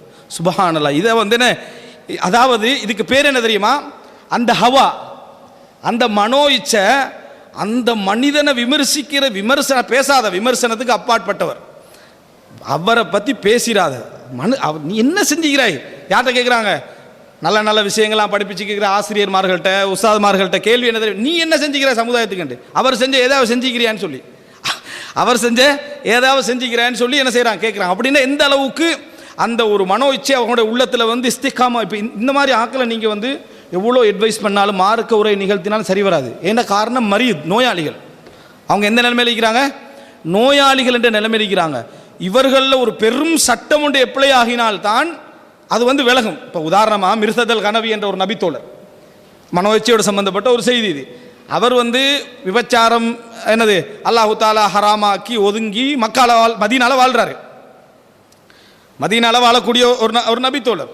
இப்போ பிரச்சனை என்னன்னு சொன்னால், இஸ்லாத்துக்கு முந்தின காலத்தில் மனிதர்கள் தவறான உறவுகள் ஈடுபட்ட ஒரு சிலர் இருப்பாங்க, எல்லாரும் இல்லாது விட்டாலும் ஒரு சிலர் என்ன செய்வாங்க, அந்த மாதிரியான தவறான தொடர்புகளில் இருந்த ஒருவர் அவர். இவர் வந்து பத்ரில் உஹதில் கைது செய்யப்பட்ட நபித்தோழர்களை காப்பாற்றுவதற்காக மக்காவுக்கு வராரு. அந்த கைது செய்யப்பட்ட ஒருத்தர் எடுத்துகிட்டு போகிறதுக்காக வேண்டி. அப்படி வார டைமில் இவருடைய நிழலை வந்து இவரோடு ஆரம்ப காலத்தில் தவறான தொடர்பு இருந்த ஒரு பெண்மணி ஐனாக் என்ற ஒரு பெண்மணி கண்டுடுறான். கண்டுட்டு மிர்சத் மர்ஹபான்றாங்க. மிர்சதா வாருங்கள் நல்வரவாகட்டும் என்று சொல்லி மிர்சதை என்ன செய்கிறாரு, அந்த பெண்மணி கூப்பிடுறாங்க விபச்சாரி. அப்போ இந்த நேரத்தில் உடனேயே மிர்சத் சொல்கிறாரு, யா இனாக் இன்னல்லாஹ் ஹர்ரமஸ்ஸினா, அல்லாஹு தாலா விபச்சாரத்தை ஹராமாக்கி விட்டான், அல்லாஹு தாலா விபச்சாரத்தை ஹராமாக்கி விட்டான் அப்படின்னு. நீ இப்போ விபச்சாரத்தில் ஈடுபடலைண்டா நீ என்ன வேலை செய்ய வந்திக்கிறான்றதை நான் சத்தம் போட்டு என்ன செஞ்சிருவேன், வெளியே சொல்லி விடுவேன் அப்படின்றான். அப்போ இவர் இன்னல்லாஹ் ஹர்ரமஸ்ஸினா, அல்லாஹு தாலா விபச்சாரத்தை ஹராமாக்கி விட்டான்னு சொல்லிட்டு எடுக்க வேண்டிய நபித்தோழரை தூக்கிக்கண்டு ஓடி என்ன செய்கிறாரு, எப்படியோ தப்பி வண்டி இந்த ஒட்டகத்தில் ஏறி இந்த மதீனாவுக்கு வந்து சேர்ந்துடுறாரு. ஆனால் மதீனா வரும் வரைக்கும் சைத்தான் மிர்சாதல் கனவியோடைய வாரா. என்ன, அவருடைய உள்ளம் உண்டை ஹவா, அதை விரும்புவதை சைத்தான் கண்டுட்டான்னு வைங்களேன். சைத்தானுக்கு மறைவான ஞானம் இருக்குதா? சைத்தானுக்கு மறைவான ஞானம் இருக்குதா? இல்லை. நல்ல முறையில் புரிஞ்சுக்கணும். மலக்குல் மௌத்துக்கு மறைவான ஞானம் இருக்கிற நன்மை தீமை எழுதுறாரு. ஒரு மனிதன் நினைத்தால் எழுத மாட்டார், செஞ்சார் எழுதுவாண்டு தானே. அவருக்கு மறைவான ஞானம் இருக்குதா? உலகத்தில் அல்லாஹ்வுக்கு தவிர வேறு யாருக்கு என்ன மறைவான ஞானம் இல்லை. அப்படின்றா எண்ணங்களில் ஒரு எல்லை வரைக்கும் தான் அவங்களுக்கு என்ன செய்யலாம், வரலாம். அல்லாஹ் தாலா ஆற்றல் கொடுத்த இடம் வரைக்கும் தான், மற்றபடி என்ன வர முடியாது. சைத்தானுக்கும் மறைவான ஞானம் இல்லை. நம்ம நினைக்கிறதெல்லாம் சைத்தான் நினைப்பான்னு நினைச்சிடக்கூடாது. நாங்கள் நினைக்கிறதெல்லாம் சைத்தான் நினைப்பாண்டு. என்றைக்கு அந்த மனோ இச்சையை நாங்கள் வெளிப்படுத்துகிறோமோ, எங்களோட ஆசையாக எங்களது உணர்வாக வெளிப்படுத்துகிறோமோ, அன்றைக்கு என்ன செஞ்சிடும், இவனுக்கு இப்படி ஒரு இன்ட்ரெஸ்ட் இருக்கிற விஷயம் சொல்லி இறங்கிறோம். அதனால ரசூலுல்லாஹ் கெட்ட கனவுகளை மற்றவங்கள்ட்ட என்ன செய்ய வேண்டாம், சொல்ல வேண்டாம் என்றாங்க. ஏன், அது வரைக்கும் சைத்தானுக்கு தெரியாது, அது வரைக்கும் அந்த இப்லீஸுக்கு தெரியாது. ஆனால் என்றைக்கு அந்த விஷயத்தை நம்ம வெளியே சொல்லி பரத்துறோமோ, அந்த கெட்ட கனவுகளுக்கு தூண்டுதலாக இருந்த சைத்தான் அல்லாத அந்த கூட்டத்தினருக்கு என்ன செஞ்சிடும், செய்தி தெரிய வந்துடும். அதோட நடக்கக்கூடிய செயல்கள்லாம் கனவுல நடந்ததை அப்ளை பண்ணுற மாதிரியே ஆக்கிடுவான். இதனால் இப்லீஸ் வந்து என்ன, இந்த விஷயத்தை விருப்பத்தை தெரிஞ்ச உடனேயே மக்காலிருந்து மதீனா வரைக்கும் பிரயாணம். இவர் வந்து அந்த காப்பாற்றி விட்டுட்டு ரசூலுல்லாஹ்கிட்ட வராங்க. அல்லாஹ்வின் தூதரே, நான் வந்து இனாக்கை திருமணம் முடிக்க வேண்டும். விளங்கிட்டு அப்படி வந்து இருப்பேன். சைத்தான் வரதெல்லாம் ஹலாலான ரூட்டில் தான், ஹராத்தை தான் கொண்டு வருவான். ஆனால் எப்படி வருவான், கல்யாணம் முடிச்சு பிரச்சனை இல்லை. சைத்தாண்ட அட்வைஸ் விளங்கிட்டா, நீ என்ன செய், இனாக்கை திருமணம். ஏன்னா மதீனாவில் எந்த ஒரு சாலிகான பெண்ணும் இல்லாத மாதிரியும் சுத்தமான எந்த பெண்களும் இல்லாத மாதிரி இனாக்கை தவிர பெண்ணே இல்லாத லெவலுக்கு என்ன செஞ்சிருவான் இப்லீஸ், கொண்டு வந்துடுவான். அதனால் அதுக்கு போட்ட ஒரு வழிதான் திருமணம். திருமணத்தை இஸ்லாம் ஹலாலாக்கி இருக்கிறது. அப்போ ரசூலுல்லாஹ்கிட்ட போய் கேட்குறாரு, அன்கிஹு இனாக்கன், நான் இனாக்க திருமணம் முடிக்கவா என்று கேட்குறாங்க. ரசூலுல்லாஹ் அமைதியாகிறாங்க. மனோ இச்சை ஒரு ஹலாலான ரூட்டில் ஒரு ஹராமான இடத்தை அடையுமாக இருந்தால் அந்த வழிகளை அறிந்தவன் யாரு, ரப்புல் ஆலமீன். அப்போ ரப்புல் ஆலமீன் ஒரு முஃமின் எங்கேயெல்லாம் தனது அந்த மஸல்லா வழி தவறக்கூடிய இடங்கள் இருக்குதோ அந்த இடங்கள்ல எல்லாம் ஒரு என்ன, ஒரு அச்சாணி அல்லாஹ் தஆலா வச்சிருப்பான். அல்லாஹ் அப்போ தான் குர்ஆன் வசனம் இறக்குறான், விபச்சாரம் செய்தவர்கள் அதே மாதிரி ஒருவரை தான் என்ன செய்யணும், திருமணம் முடிப்பார் அப்படி என்ற வசனத்தை அல்லாஹ் தஆலா இறக்குறான். இது கதரனோ ஷரஅனோ விளங்கிட்ட சட்டமாகவோ அல்லது என்ன அல்லாஹ்வுடைய தக்தீராவோ அந்த வசனம் என்ன செய்து இறங்குது. இந்த வசனம் இறங்கின பின்னால வஹுர்ரிம ஸாலிக அலல் முஃமினீன், முஃமின்களுக்கு இந்த அதாவது ஒழுக்கமற்றவர்களை திருமணம் செய்வது ஹராமாக்கப்படுகிறது அப்படி என்று சொல்கிற குர்ஆன் வசனம் இறங்குது. மிர்சதை அணைச்சி அல்லாஹு தாலா இந்த மாதிரி திருமணத்தையும் ஹராமாக்கிட்டான். ஏற்கனவே விபச்சாரம் தான் ஹராம், இப்போ என்ன இந்த மாதிரி திருமணமும் என்னது ஹராம், திருமணம் ஹராமாக்கப்பட்டது அது. அப்போ இந்த இடத்துல நம்ம என்ன புரிஞ்சுக்கணும்னு சொன்னால், இந்த ஹவா மனிதனுடைய அந்த உள தூண்டுதல் என்கின்ற அந்த பகுதி என்ன செய்யும் என்று சொன்னால், இந்த அமைப்பில் என்ன செய்யும், ஒரு மனிதனை கொண்டு போகும் உள தூண்டுதல். அப்போ ஹலாலான விஷயங்கள்லையும் இந்த உள தூண்டுதல் வரும் என்பதை, அந்த மனிதனோட அந்த மஹப்பத்தின் அடிப்படையில் அந்த உள தூண்டுதல் வரும் என்பதை அந்த ஹதீஸ் என்ன செய்கிறது, சொல்கிறது. இதில் நம்ம அபூதாவூத்ல வருதுன்னு சொன்னோமே, அந்த ஹதீஸ் சொல்லுகிறது. எனவே நம்ம பட்டியல் போட வேண்டிய அடுத்த பகுதி என்ன, நாங்கள் வந்து விரும்பி செய்யக்கூடியவைகள், ஆனால் மார்க்கம் என்ன, அவைகளை அனுமதித்தவைகள். அப்போ அந்த இடத்துல நம்ம ஹவா அந்த மனோ இச்சை என்கின்ற பகுதியை நம்ம செஞ்சு கொண்டிருக்கிறோம். ஆயிஷா ரலியல்லாஹு ஒரு செய்தியில் சொல்கிறாங்க, அதாவது அல்லாஹு தாலா ரசூலுல்லாஹ்களுக்கு ஒரு சலுகை வழங்கியிருந்தால், ஒரு பெண் மகர் இல்லாமல் ரசூலுல்லாஹ்களை திருமணம் முடிக்க விரும்பினா முடிக்கலாம். எல்லாரும் மகர் கொடுத்து தான் என்ன செய்யணும், திருமணம் முடிக்கணும். ஆனால் ஒரு பெண் வந்து அல்லாஹ்வின் தூதரே மகர் இல்லாமல் நான் உங்களை என்ன செய்கிறேன், திருமணம் முடிச்சு கொள்கிறேன், வாஹிபான்னு சொல்லுவாங்க. அப்போ இந்த மாதிரி திருமணம் முடித்துக் கொள்கிறேன் என்று சொன்னால் ரசூலாங்களுக்கு மட்டும் அந்த மகர் தொகை அந்த பெண்ணே வானம் என்று சொல்லி முடிக்கிற திருமணத்துக்கு அனுமதி இல்லை என்றால் திருமணம் சாதாரண மகராவது என்ன செய்யணும், எடுத்தே ஆக வேண்டும். அந்த அனுமதி அல்லாஹ் தஆலா வழங்குறான். இந்த அனுமதியை வழங்கின உடனே ஆயிஷா ரலியல்லாஹு அன்ஹாவுக்கு ஒரு இயல்பிலே என்ன, ஒரு பெண்ணுக்குள்ள அந்த ரோசம் வருது. வந்து சொல்றாங்க, மா அரா ரப்பக இல்லா யுசாரிஉ ஃபீ ஹவாக்கனாங்க. அல்லாஹ் தஆலா உங்களோட மனோ இச்சையில மிக வேகமாக சட்டம் சொல்வதை நான் பார்க்கிறேன்னு. அதாவது உங்களுடைய மனோ இச்சைக்குதே அதுக்கு ஏற்ப அல்லாஹ் தஆலா உங்களுக்கு என்ன, அதாவது அவசரமாக உங்களுக்கு வசனங்கள் இறக்குவதை நான் பார்க்கிறேன் என்ற அடிப்படையில் என்ன செய்றாங்க, ஆயிஷா ரலியல்லாஹு அன்ஹா சொல்லிடுறாங்க. இது ஆயிஷா ரலியல்லாஹு அன்ஹா ரோசத்தின் விளைவாக வந்த ஒரு வசனம், ரோசத்தின் விளைவாக வந்த மா அரா ரப்பக இல்லா யுசாரிஉ ஃபீ ஹவாக. அதான் ரசூலுல்லாஹ்வோட ஹவாவுக்கு அல்லாஹ் தஆலா அனுமதி வழங்குகிறான் வேகமாக என்று சொல்லி ஆயிஷா ரலியல்லாஹு அன்ஹா சொன்னார்கள் என்றதை நம்ம சஹீஹுல் புகாரியில் என்ன செய்கிறோம், பார்க்கிறோம். இப்போ இந்த இடத்துல நம்ம புரிந்து கொள்ள வேண்டிய ஒரு விஷயம் என்னன்னா, இது அனுமதிக்கப்பட்ட ஒரு ஹவா. அதாவது அல்லாஹ் அனுமதித்தால் அது மனோ இச்சையாக இருந்தாலும் அது என்ன, அல்லாஹ் அனுமதிச்சா அது ஹலால் ஆகக்கூடிய ஒரு இடத்துல உண்டு. அதே நேரம் இந்த ரசூலுல்லாஹி ஸல்லல்லாஹு அலைஹி வஸல்லம் அவர்களுடைய விஷயத்தில் அல்லாஹ் தஆலா அவர்களுடைய மன ஆசையை சட்டமாக அங்கீகரிக்கிறான். ரசூலுல்லாஹ்களுக்கு மன ஆசையை சட்டமாக அங்கீகரிக்கிறான். இந்த இடம் வந்து நம்ம சரியாக புரிஞ்சுக்கணும். ஒரு மனோ இச்சையை சட்டமாக அங்கீகரிக்கிறதாக இருந்தால் அவருடைய மனோ இச்சை எவ்வளவு தூய்மையாக இருக்கணும், எப்படிப்பட்ட ஒரு தூய்மையான இடத்தில் நின்றுதான் அவருடைய ரசூலுல்லாஹ்களுக்கு அல்லாஹ் இந்த அனுமதியை வழங்குறான். அந்த அனுமதி ரசூலுல்லாஹ் ஒரு இடத்திலும் ஏற்றது கிடையாது. இதுதான் மிக முக்கியம். இந்த அனுமதியை அல்லாஹ் தஆலா வழங்குறான். அந்த அனுமதி அடிப்படையில் எந்த பெண்ணையும் ரசூலுல்லாஹ் என்ன செய்யலை, திருமணம் முடிக்கவில்லை. சட்டம் வழங்காமலே இவ்வளோ ஹராம் நடக்குது, சட்டமாக்கி ஹலாலாக்கி இருந்தும் ரசூலுல்லாஹ் என்ன செய்யலை, அதை வாழ்க்கையில் நடைமுறைக்கு என்ன செய்யலை, கொண்டு வரவில்லை. அப்படின்றதை நம்ம என்ன செய்கிறோம், பார்க்கிறோம். இன்னொன்று, ரசூல் ஸல்லல்லாஹு அலைஹி வஸல்லம் அந்த மன திருப்தி, அந்த ஆசை என்பதை அல்லாஹ் தஆலா குர்ஆன்ல சொல்கிற நேரத்தில் முஸ்லீம்கள் எல்லாம் வந்து பைத்துல் மக்திஸை நோக்கி தான் என்ன செஞ்சாங்க, தொழுது கொண்டிருந்தார்கள். பைத்துல் மக்திஸை நோக்கி தொழுது கொண்டிருந்தார்கள். ஆனால் ரசூலுல்லாஹ்வுடைய மன ஆசை எல்லாம் எங்கே, கௌபத்துல்லாஹ் நோக்கி என்ன செய்யணும், தொழணும் என்றது. இது ஒரு மன ஆசையே இல்லை. இப்படி மார்க்க ரீதியான நிறைய ஆசைகள் நமக்கும் இருக்கும். மார்க்க ரீதியாக இந்த சட்டம் நமக்கு இப்படி இருந்தால் இன்னும் கொஞ்சம் என்ன செய்யும், நல்லா இருக்கும் எண்ணங்கள் இருக்குமே, அந்த எண்ணங்கள் நம்ம அல்லாஹ் தஆலா சொல்லிட்டா நம்ம பொருந்தி கொண்டுட்டோம்.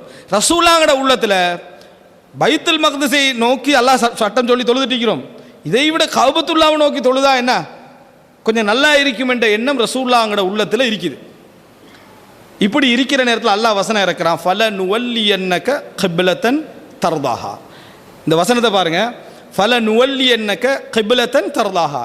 நபியே, நீங்கள் விரும்புகின்ற, நீங்கள் பொருந்திக் கொள்கின்ற ஒரு கிபிலாவின் பக்கம் உங்கள் முகத்தை நாங்கள் திருப்புவோம் என்றாங்க. நான் பொருந்திக் கொள்கின்ற, நான் விரும்புகின்றேன் என்று சொல்லாம அல்லாஹ் எப்படி சொல்றான்னா, ஃபல நுவல்லியன்னக கிப்லத்தன் தர்தாஹா, நீங்கள் பொருந்திக் கொள்கின்ற, நீங்கள் விரும்புகின்ற ஒரு திசையின் பக்கம் உங்களது கிபிலாவை நாம் என்ன செய்வோம், அமைப்போம் என்று அல்லாஹு தஆலா வசனம் இறக்குறான்னா அந்த இஹ்லாஸில், அந்த ஹவால எவ்வளோ ஒரு தூய்மை இருக்கும். எப்படிப்பட்ட ஒரு தூய்மை இருந்தால் அந்த அல்லாஹு தஆலா என்ன செய்யறான், இந்த ஆயிஷா சொல்றாங்களே அந்த வார்த்தைக்கு எவ்வளவு பொருத்தமான ஒரு வசனம் இது. ஃபல நுவல்லியன்னக கிப்லத்தன் தர்தாஹா, நீங்கள் இந்த ஒரு உண்மையிலேயே அல்லாஹ்வுடைய அந்த ரிலாவுடைய அந்த இடத்தை விரும்பக்கூடிய ஒவ்வொரு முஃமினும் இந்த வசனத்தை ஓதி பார்த்தான்னு சொன்னால் ரசூலுல்லாஹ்கள் மீது அல்லாஹ் தஆலா வைத்திருக்கக்கூடிய அந்த பொருத்தம் என்றது எவ்வளோ உயர்ந்தது என்பதை என்ன செய்கிறோம், நம்ம தெரிஞ்சுக்கொள்கிறோம். ஃபல நுவல்லியன்னக கிப்லத்தன் தர்தாஹா. குர்ஆனில் இப்படியான ரசூலுல்லாஹ்களுக்கு ஒரு அந்தஸ்து கொடுத்த எந்த ஒரு வசனமும் என்னது நீங்கள் காண மாட்டீங்க. நீங்கள் பொருந்திக் கொள்கின்ற ஒரு திசையின் பக்கம் உங்கள் கிப்லாவை என்ன செய்வோம், நாங்கள் திருப்புவோம் என்று உலக முஸ்லீம்களுக்கு அல்லாஹ் சட்டமாக என்ன செய்கிறான், இறக்குவதை நாங்கள் பார்க்கிறோம். எனவே அன்புள்ள சகோதரர்களே, மனோ இச்சை என்ற பகுதியில் நம்ம இப்படி போட்டு பார்த்தோம்னா நமக்கு ஒரு 3 கேள்விகள் உண்டாகும்.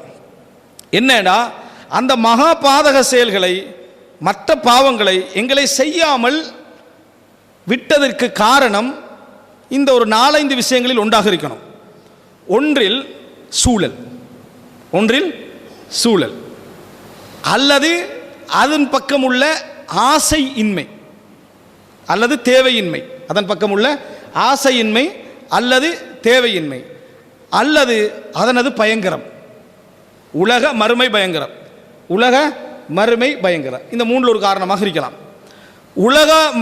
உலக பயங்கரம் என்று சொன்னால் அந்த இடத்துல அது வந்து என்ன, ஒரு பெரிய ஒரு பெரியர் அல்ல, அது பெரிய ஒரு பெரியர் அல்ல. காரணம் என்ன, உலக பயங்கரம் இல்லாத ஆசைகள் எங்களை என்ன செஞ்சிடும், உள்வாங்கிடும்.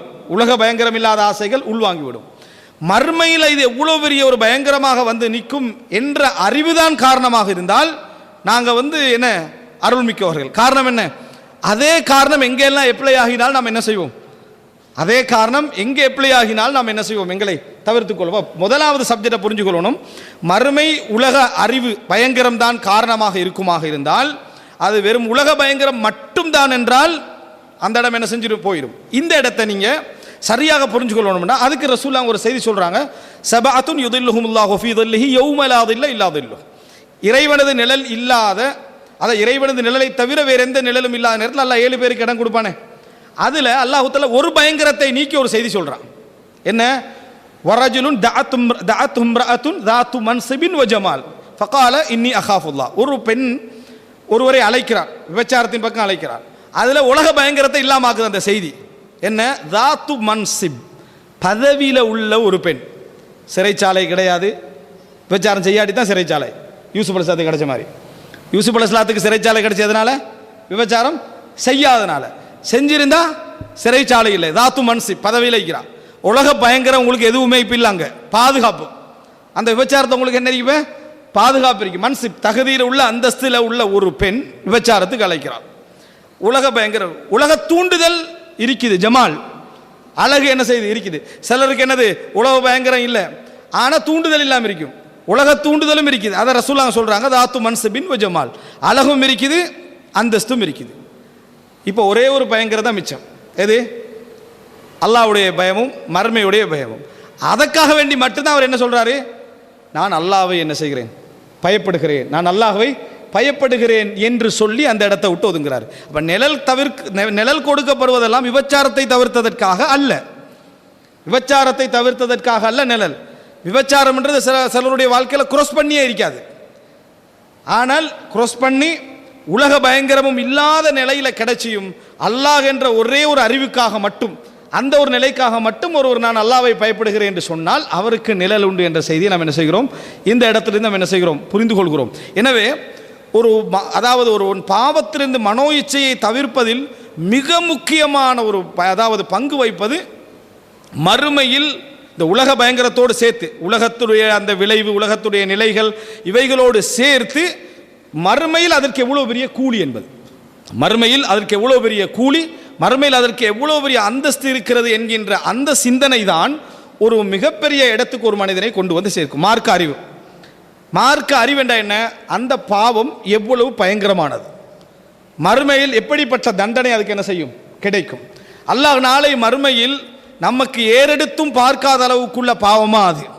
இது போன்று ரசூலுல்லாஹி ஸல்லல்லாஹு அலைஹி வஸல்லம் அந்த பாவத்தை பற்றி சொன்ன செய்திகள், அந்த பாவத்தை பற்றி ரசூல் ஸல்லல்லாஹு அலைஹி வஸல்லம் அவர்கள் எச்சரித்த விஷயங்கள், இந்த அறிவு ஒரு மனிதனுக்கு இருந்து இது போன்ற இடங்களிலோ அல்லது இது போன்ற வேறு வேறு பாவங்களிலோ அதை அப்ளை பண்ணினான்னு சொன்னான், அந்த இடத்துல அப்ளை பண்ணாண்டா, யோசிச்சு பார்த்தான்னு சொன்னா அவனை 2 அடி அதை என்ன செய்யும்? பின்தள்ளும். அதற்காக பின்தள்ளினால் அவனுக்குரிய அந்தஸ்து வேறு. அதே நேரம் ஒருவருடைய மனோ இச்சையை உலக பயங்கரமும் தடுக்கும். இந்த முதல் சப்ஜெக்ட் நான் 3 காரணம் சொல்லிக்கிறேன். ஒருவருடைய மனோ இச்சையை உலக பயங்கரமும் தடுக்கும். அந்த சேஃப்டியையும் ஒரு முஸ்லீம் ஏற்படுத்திக் கொள்ளணும்.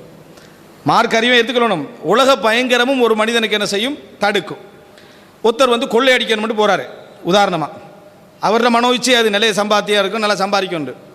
போகிற இடத்துல ஒரு செக்யூரிட்டியை காண்றாரு, கன்னோட நிற்கிறார். இவர் இப்போ என்ன செய்வார்? இவருக்கு கொள்ளை அடிக்கிறத பற்றி எவ்வளோ பெரிய பாவம், மறுமையில் எவ்வளோ தண்டனை, அந்த பற்றி அறிவு இருந்ததோ இல்லையோ, இவர் இந்த இடத்துல இது என்ன செய்வார்? திரும்பி வருவார். இப்போ இவர் திரும்பி வந்ததுக்கான காரணம் என்ன? அல்லாஹ்வா அங்கே இருந்த என்ன செக்யூரிட்டி ஆண்டு கேட்டிங்கன்னு சொன்னால் அல்லாஹ்வால் அந்த இடத்துல மெயினான காரணம் செக்யூரிட்டி தான். இப்போ ஒருவர் அல்லாஹ் அல்லாதவருக்காக இந்த மாதிரி ஒரு வேலையை செஞ்சால் ஷிர்கா இல்லையா? இப்போ முதலாவது அறிவு நமக்கு விளங்கணும். ஷிர்கன்று இருந்தால் அவர் கொள்ளையடிக்கிறது தான் நல்லது. ஷிர்கு பெருசா கொள்ளையடிக்கிற பெருசா? ஷிர்கு தான் என்னது பெருசு. அப்போ கொள்ளையடிக்கிறதா என்னது நல்லதுன்னு ஆகிரும். பாவத்தை விடுவதற்கு இஹ்லாஸ் கட்டாயம் இல்லை. நல்ல முறையில் புரிஞ்சுக்கணும். பாவத்தை விடுவதற்கு இஹ்லாஸ் கட்டாயம் இல்லை. இஹ்லாஸ் இருந்தால் கூலி பன்மடங்கு. இஹ்லாஸ் இருந்தால் பாவத்தை விடுகிற நேரத்தில் அவருக்கு இஹ்லாஸ் இருக்குமாக இருந்தால் கூலி பன்மடங்கு. இஹ்லாஸ் மட்டுமே இருக்குமாக இருந்தால் அர்ஷுடைய நிழல், அல்லாஹ்வுடைய நிழல். இஹ்லாஸ் மட்டுமே இருக்குமாக இருந்தால் அல்லாஹ்வுடைய நிழல். இஹ்லாஸுக்கு பங்கு இருந்தால் கூலி கிடைக்கும். இஹ்லாஸே இல்லை என்றால் பாவத்தை தவிர்த்த நன்மை என்ன செய்யும்? கிடைக்கும். இந்த படித்தரத்தை விளங்கிக்கலாம். ஒருவர் இந்த பாவத்தை செய்யாமல் இருந்ததுக்கு காரணம் என்ன? அவர் பயங்கரத்தில் விழுவார்ன்றது மட்டும்தான் காரணமாக இருந்தால் பாவத்தை விட்டதற்கான நன்மை என்ன செய்ய அவருக்கு உண்டுது. ஆனால் அவர் பாவத்தை விடுவதற்கு இஹ்லாஸும் காரணம், உலக பயங்கரமும் காரணம் அப்படி என்று சொன்னால் நன்மை என்ன? இரட்டிப்பாக உண்டு. இஹ்லாஸை தவிர வேறு எந்த காரணமும் இல்லை என்றால் மறுமையில் நிழல் உண்டுன்றது அந்த செய்தியுடைய சுருக்கம். இப்போ இந்த அடிப்படையில் நீங்கள் பார்த்தீங்கன்னா இந்த உள்ளத்தை நிர்ணயிக்கிறதுல இதுவும் இருக்கணும். உலக பயங்கரம் என்கின்ற ஒரு பகுதியும் கட்டாயம் என்ன செய்யணும்? இருந்தாகணும். இது இந்த பகுதியை நம்ம வச்சுக்கணும். இந்த மாதிரி இருந்தால் தான் நான் என்ன செய்வேன்? நன்மைகளை செய்வேன். இந்த மாதிரி இருந்தால் தான் நான் தீமைகளை என்ன செய்வேன்? தடுத்துக்கொள்வேன் என்றிருந்தால் அதற்கான பெரியர்களையும் அவர் என்ன செய்யணும்? தடைகளையும் எச்சரிக்கைகளையும் அவர் இதனால தான் ரசூலாங்க 7 வயசில் தொலை பழக்குங்க, 10 வயசில் தொலாட்டி என்ன செய்ய அடிங்க. நாங்கள் தொலை போகிறோம். எதுக்காண்டி தொலை போகிறேன்? இப்போ அடிக்கி பயந்து என்ன செய்ய போகிறான்? தொலை போகிறான். அது கொடுக்கத்தான் வேணும். அது இருந்தால் தான் அந்த மனோ இச்சை என்ன செய்யும்? சரியாகும். அதே போல் விபச்சாரம் செஞ்சால் இன்னென்ன தண்டனைலாம் இருக்குது. அதை கேட்டு திருந்தாதவன் இருக்கிறான். அதனால தான் அவனுக்கு 100 கசையடி திருமணம் முடிச்சிருந்தா கல்லால் அடிச்சு என்ன செய்யணும்? கொல்லணும் என்ற சட்டம் இஸ்லாம் கொண்டு வந்தது காரணம் தண்டனைகளும் முக்கியம், தக்குவாவும் என்ன அந்த பகுதியில் இடம்பெறும். எனவே ஒரு மனிதன் தன் மனோ இச்சையுடைய பகுதிகளை சரியான முறையில் நிர்வகிச்சு கொள்ளணும். இது இருக்கணும். அதனால தான் ரசூலாங்க சொன்னாங்க, வல் இஸ்மு பாவம் என்றால் மஹா கஃபி சத்ரிக் வ கரிஹத ஐயத்தலிய அலைஹின் நாஸ். பாவம் என்றால் நீ அதாவது உன்னோட உள்ளம் உறுத்தணும். பாவம் செய்கிறமே என்று இது எதோடு சம்பந்தப்பட்டது? மார்க்கத்தோடு சம்பந்தப்பட்டது. உள்ளம் உறுத்துற என்ற எதோடு சம்பந்தப்பட்டது? மஹா கஃபி சத்ரிக் என்ற உன்னோட உள்ளம் உறுத்துது. உன்னுடைய இயற்கையான மார்க்க உணர்வோ அல்லது அறிவான மார்க்க உணர்வோ உன்னை அதை உணர்த்தணும். ரெண்டாவது வ கரிஹத ஐயத்தலிய அலைஹின் நாஸ், மக்கள் பார்ப்பதை நீ வெறுக்க வேண்டும். இல்லை தனிச்சு மக்கள் பார்ப்பதை மட்டும் வெறுத்தா பாவம் அல்ல. உன்னோட உள்ளம் உறுத்தினா மட்டும் பாவம் அல்ல. ரெண்டு சேர்ந்தா தான் என்ன? பாவம். இரண்டும் சேர்ந்தால் தான் பாவம். மக்கள் பார்க்கறத வெறுக்கிற சில விஷயங்கள் இருக்கு, ஹலாலான விஷயங்கள். அதே போல உள்ளம் உறுத்துற சில விஷயங்கள் இருக்குது. ஆனால் மக்கள் பார்க்கறதுல நம்ம என்ன செய்ய மாட்டோம்? வெறுக்க மாட்டோம். இந்த ரெண்டும் சேர்ந்தால்தான் அது பாவம். எனவே மக்கள் பார்ப்பதை வெறுத்தல் என்பது ஒரு சமூக ரீதியான ஒரு மனோ இச்சைக்கான ஒரு தடை என்பதை நம்ம என்ன செய்ய வேண்டும்? புரிந்து கொள்ள வேண்டும். எனவே அன்புள்ள சகோதரர்களே, இது பிரதானமான காரணமாக ஒரு மனோ இச்சைக்கு என்ன செய்யலாம்? இருக்கலாம். அடுத்த 2 பகுதிகளை பொறுத்த வரைக்கும் அதை சூழல் சார்ந்த காரணங்கள், மற்ற 2 காரணங்கள். அது எனக்கு இதில் என்ன இந்த நேரத்தை பொறுத்த வரைக்கும் என்ன இடம் தராது. ஏன்னா மிக முக்கியமான ஒரு பிரதானமான ஒரு விஷயம் நான் சொல்ல வேண்டியிருக்கிறது. இந்த அடுத்த பகுதி, அதாவது கட்டாயமான ஒரு பகுதி, கட்டாயம் இதில் இணைக்கப்பட வேண்டிய ஒரு பகுதி. அது என்ன அப்படி என்று சொன்னால் இன்னும் 2 காரணம் இருக்கு. அதை மனதில் வச்சுக்கோங்க. என்ன? ஒரு மனிதனுக்கு இது இந்த ஒரு ரீசனும், ரெண்டாவது மன தூண்டுதலின்மையும், ரெண்டாவது சூழல். இது போன்ற 2 காரணங்கள் இருக்கலாம். இந்த 2 காரணங்கள் விஷயத்திலும் இஸ்லாம் என்ன வழிகாட்டி நாங்கள் தவறு செய்து கொண்டிருக்கிறோம் என்றால் அந்த தவறுகளை தவிர்த்து கொள்ள முடியும் என்பதை என்ன செய்ய வேண்டும்? நாங்கள் புரிந்து கொள்ள வேண்டும். அன்புள்ள சகோதரர்களே, அதே நேரம் அல்லாஹு தாலா சொல்லி காட்டுகிறான் அல் குர்ஆனிலே ஒரு, அதாவது அஃபரைத மன் இத்தஹத இலாஹஹு ஹவா. அல்லாஹு தாலா சொல்லி காட்டு வ அதல்லஹுல்லாஹு அலா இல்மி. அஃபரைத மன் இத்தஹத இலாஹஹு ஹவா. தனது மனோ இச்சைப்படி செயல்படுறது வேறு, தனது மனோ இச்சையை கடவுளாக எடுத்துக்கொண்டவர்களை நீங்கள் பார்த்தீர்களா என்று கேட்கிறான். ஷர்ரு இலாஹின் உபித ஃபில் அர்தி அல் ஹவா. சலஃப்களுடைய நிறைய பேர், அலி இப்னு அபி தாலிப், அதே போல் அப்துல்லா இப்னு அப்பாஸ் போன்ற நிறைய பேர் சொன்ன ஒரு வார்த்தை என்னென்னா ஷர்ரு இலாஹின் உபித ஃபில் அர்தி அல் ஹவா. இந்த உலகத்திலே வணங்கப்பட்ட இணை வைக்கப்படுகின்ற கடவுள்களிலே மோசமானது மனோ இச்சை தான். கடவுள்கள் லிஸ்ட்டில் ஆக மோசமான கடவுள் அது இந்த மனோ இச்சை என்ற கடவுள் தான் அப்படி என்று. இப்போ அல்லாஹ் தஆலா இங்கே ஒரு மனிதன் மன தூண்டுதலால் தவறு செஞ்சுட்டு திருந்துறது வேறு. ஆனால் அஃபரைத மன் இத்தஹத இலாஹஹு ஹவா, தனது மனோ இச்சையையே கடவுளாக எடுத்துக்கொண்டவர்களை நீங்கள் பார்த்தீர்களா? வ அதல்லஹுல்லாஹு அலா இல்மின். அறிவிருந்தும் அல்லாஹ் அவரை வழிதவறு செய்து விட்டான். அறிவோடு வழிதவறு செஞ்சுக்கிறான் அல்லாஹ் தஆலா. இப்போ அன்புள்ள சகோதரர்களை, இது என்ன தெரியுமா? மனோ இச்சையை கடவுளாக எடுக்கிறேன்டா, பாவம் செஞ்சிட்டோமே அப்படின்றதில்ல, பாவம் செய்கிறது தான், என்னை எவனும் என்ன செய்ய முடியாது, தடுக்க முடியும், நான் செஞ்சுதான் ஆகுவேன் அப்படி என்ற நிலை கொத்தம் வாராண்டா. அது என்ன தெரியுமா? மனோ இச்சையை அவன் எங்கே வச்சுட்டான்? கடவுளாக எடுத்துக்கொண்டான். கடவுளாக எடுத்துக்கொண்டால் இது சிறிய இணை வைப்பு, ஷிர்க் அஸ்கர் என்ற இடத்துல என்ன செய்கிறாங்க இஸ்லாமிய அறிஞர்களை சொல்கிறார். இவன் மற்றவர்களை விட ஒரு பாதகமான இடத்துல இருக்கிறான்.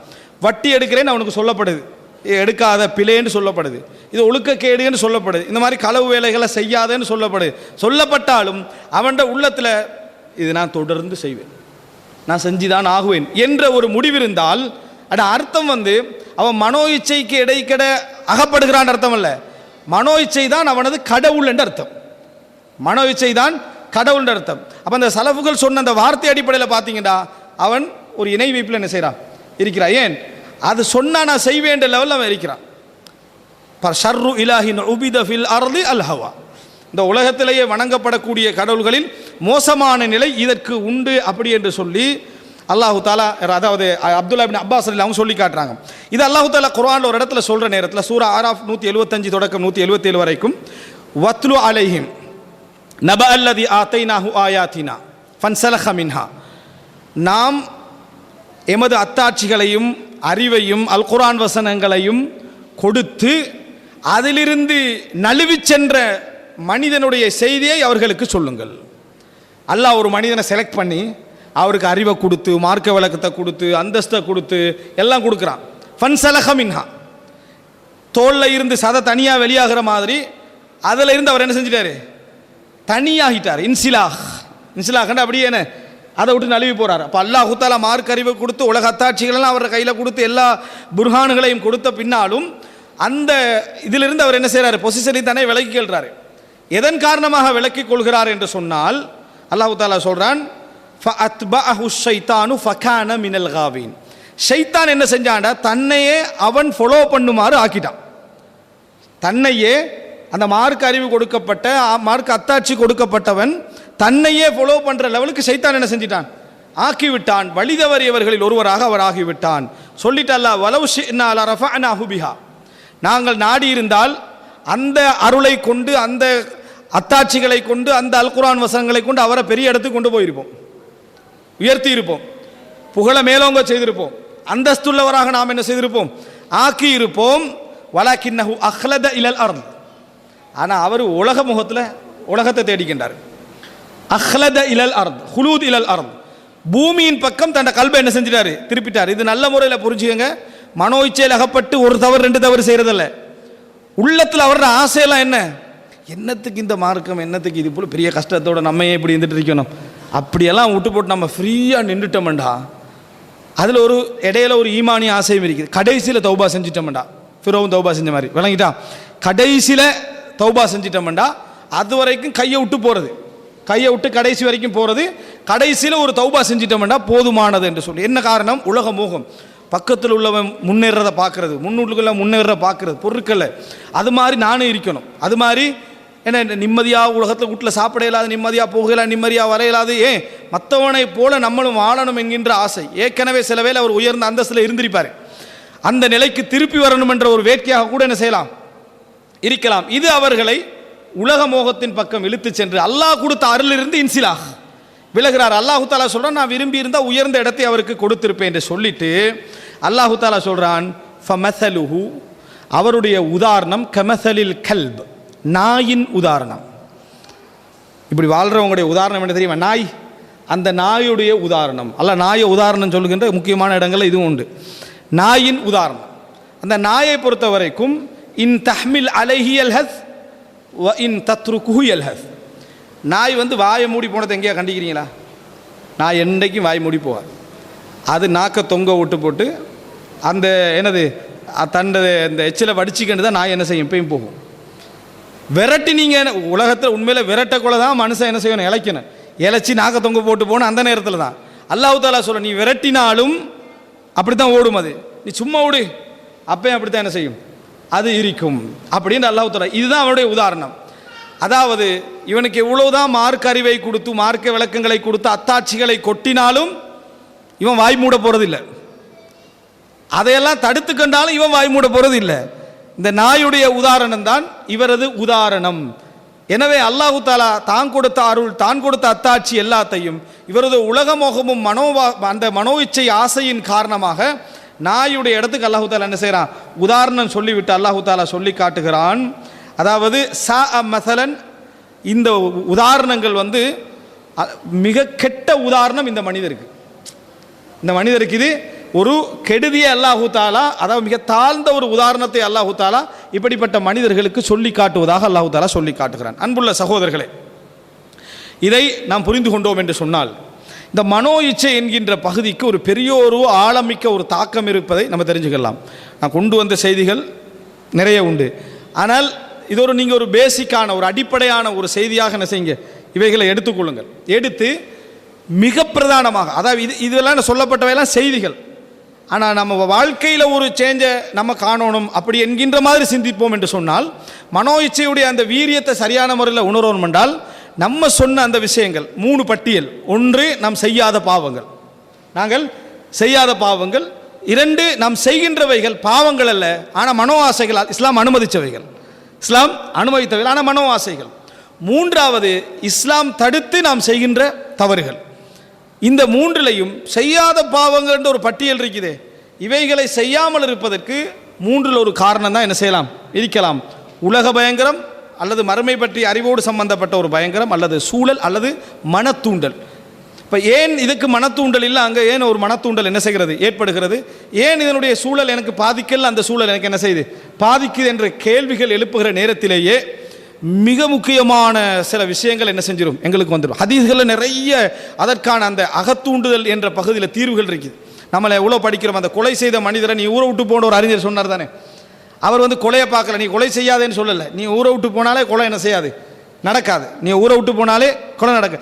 சிலர் ஹராமான பிஸ்னஸ் பண்ணுறதுக்கு காரணம் பக்கத்து கடை, அந்த கடையை மாற்றினாலே இந்த ஆளுக்கு ஹராமான பிஸ்னஸ் வராது, அந்த ஆளை பார்த்து பார்த்தா இவர் என்ன செய்யறது, அவன் முன்னேறும் நானும் முன்னேறன்ற லெவலில் நடப்பு. அதாவது இது மிக முக்கியமான சில காரணங்கள் இருக்கு. சூழல், அகத்தூண்டல், நான் சொன்ன 3வது காரணங்கள். இந்த பகுதிக்கு நிறைய செய்திகள், குர்ஆன் வசனங்கள், ஹதீஸ்கள் உண்டு. நாம் அடிக்கடி அல்லாஹ்விடத்திலே இந்த குர்ஆன் வசனம் உபதேசங்கள் எல்லாம் கேட்ட பின்னால், குறிப்பாக அறிவு கொடுக்கப்பட்டவர்கள் மனோ இச்சையில் எப்படி ரிவர்ஸ் எடுக்கிறாங்கன்றதை புரிந்த பின்னால் நாங்கள் அடிக்கடி கேட்க வேண்டிய ஒரு துவா, ரப்பனா லா துஸிக் குலூபனா பஅத இத் ஹதைதனா வ ஹப் லனா மின் லதுன்க ரஹ்மத்தன் இன்னக அன்தல் வஹ்ஹாப். ரப்பனா லா துஸிக் குலூபனா, யா அல்லாஹ் எங்களது உள்ளங்களை வழி தவற செய்து விடாது, நெறி பிறல செய்து விடாது. ஏன்னா அல்லாஹ் இன்னொரு இடத்துல அம்மல்லதீன ஃபீ குலூபிஹிம் ஸைக், யாரது உள்ளத்திலே இந்த ஸைக் இருக்கிறதோ, அந்த வழி தவறுதல் இருக்கிறதோ, அவர் அல்லாஹ் தஆலா என்ன செஞ்சிருவான், எடுத்துக்கொண்டு போய் அந்த சைத்தான் அவரை வழி தவறு செய்து விடுவான்றதை சொல்லி காட்டுறான். இப்போ நம்ம அடிக்கடி கேட்க வேண்டிய துவா, நிறைய பேர் இப்போ மறந்து விட்ட துவாவும் தான், ரப்பனா லா துஸிக் குலூபனா பஅத இத் ஹதைதனா, எங்களுக்கு நேர்வழி காட்டிய பின்னால் எங்களை வழி தவற செய்து விடாது, எங்களை நேர்வழி காட்டிய பின்னால் எங்களை வழி தவற செய்து விடாது. நேர்வழி காட்டிய பின்னால் வழி தவறினால் அவருடைய உதாரணம் என்ன, நாயுடைய உதாரணம் என்று தான் அல்லாஹ் தஆலா என்ன செய்கிறான் சொல்லி காட்டுகிறான். இந்த துஆவை வஹப் லனா மின் லதுன்க ரஹ்மத்தன் இன்னக அன்தல் வஹாப், யா அல்லாஹ் உன் பக்கம் இருந்து எனக்கு அருளை தருவாயாக, நீ நேர்வழி, அதாவது இந்த ஈகை செய்கின்றவன், கொடை செய்கின்றவன் என்ற அந்த துஆவை அடிக்கடி ஓதக்கூடிய மக்களாக நாம் இருக்க வேண்டும். அல்லாஹு ரப்புல் ஆலமீன் கேட்ட செய்திகளை புரிந்து நடைமுறைப்படுத்தக்கூடிய உணர்வையும் அறிவையும் அல்லாஹு தஆலா எமக்கு தந்தருள் பாலிப்பானாக. ஹாதா மா இந்தி வல் இல்மு இந்தல்லாஹ் வ அகூலு கௌலி ஹாதா வ அஸ்தக்ஃபிருல்லாஹ் லி வ லக்கும்.